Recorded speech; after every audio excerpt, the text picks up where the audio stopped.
Imagine करो, तीन लोग एक ही 100 रुपीज नोट को देख के तीनों उसको अलग अलग डिसाइड करते हैं। क्यों?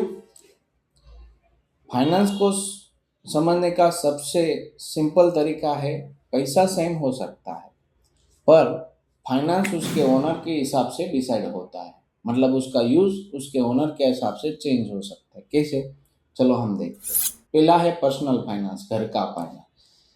इस पैसे को आपका खुद का होता है, तो आप डिसाइड करते हैं तो इस 100 रुपीज के नोट से क्या करूँ, थोड़ा पैसा सेविंग करूँ या ईएमआई के लिए साइड करूँ या घर के बिल्स करूँ।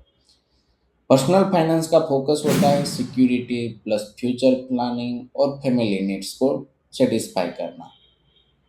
डेली लाइफ का फाइनेंस यही है, सैलरी आती है, इनकम आती है, बजट बनता है, सेविंग्स होती है और इन्वेस्टमेंट प्लान होते हैं।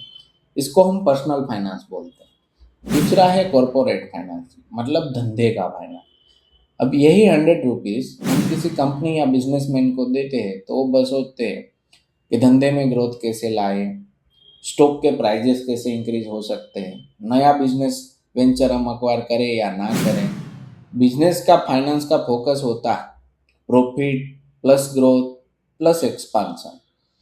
जैसे कि एक किराने की दुकान वाला देखता है कि भाई मैं स्टॉक बढ़ाऊं, या तो दुकान बढ़ रही है तो स्टाफ बढ़ाऊं, या तो डिस्काउंट पॉलिसीज दे के और कस्टमर लाओ।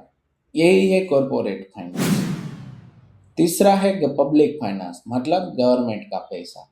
अब वही 100 रुपीज गवर्नमेंट के पास है तो वो डिसाइड करती है इस पैसों को हम इंफ्रास्ट्रक्चर डेवलपमेंट में डालें, डिफेंस में एक्सपांशन पे डालें, स्कूल इम्प्रूव करने के लिए डालें या सब्सिडी दे लोगों को, और ये इन्फ्लेशन कंट्रोल करना है। गवर्नमेंट का फोकस होता है डेवलपमेंट प्लस स्टेबिलिटी। अब इनके डिसीजन आपको डायरेक्टली इम्पेक्ट करते हैं। कैसे? लोन रेट पे दे आपकी लोन रेट पे, आपकी जॉब मार्केट पे और आपकी कॉस्ट ऑफ लिविंग पे। इसको ही हम बोलते हैं पब्लिक फाइनेंस।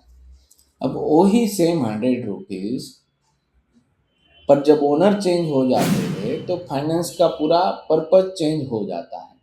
इसीलिए फाइनेंस का फर्स्ट स्टेप हमेशा होता है ये फाइनेंस किस लेवल का है, घर का है, धंधे का है या देश का है। जब ये समझ आ जाता है तो फाइनेंस अपने आप इजी लगने लगेगा।